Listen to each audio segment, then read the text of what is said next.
Point की जे आपल्याला ऍडमिशनशी निगडीत असणार आहे किंवा जेही विद्यार्थी कॅटेगरी प्रवर्गात नाहीत अशा विद्यार्थ्यांसाठी असणार आहे। तर यामध्ये बी फार्मसीसाठी कॅटेगरी रिझर्वेशन किती आहे किंवा कॅटेगरी रिझर्वेशन काय आहे, तर यामध्ये पाहिलं असता SC 13%, ST 7%, ओबीसीचं जे रिझर्वेशन आहे डिवायडेड असल्यामुळे आपल्याला कमी दिसत आहे। त्यामध्ये ओबीसी आणि SBC हे दोन इन्क्लुडिंग असणार आहेत। ओबीसी साठी तुम्हाला दिसत आहे स्क्रीनवरती एसीबीसी सध्या सर्वात महत्वाचा पार्ट आहे। एसीबीसीचं रिझर्वेशन मिनिमम 10% आणि एक्सपेक्टेड आहे 16% पर्यंत या ठिकाणी येऊ शकतं। जेही विद्यार्थी मराठा कास्ट प्रवर्गात नाहीत अशा विद्यार्थ्यांना सध्या EWS मिळत नाहीये आणि अशा विद्यार्थ्यांना या ठिकाणी जे सर्टिफिकेट मिळत आहे हे सर्टिफिकेट आपल्याला कॅटेगरी सर्टिफिकेट मिळत आहे। त्यामुळं आपल्याला कास्ट सर्टिफिकेट आणि कास्ट व्हॅलिडिटी या दोन्ही सर्टिफिकेटची शक्यतो गरज असू शकते।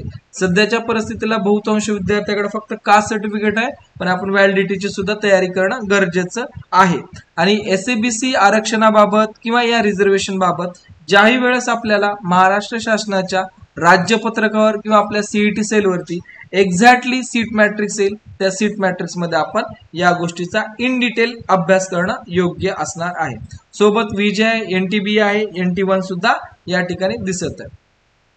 बरेच असे विद्यार्थी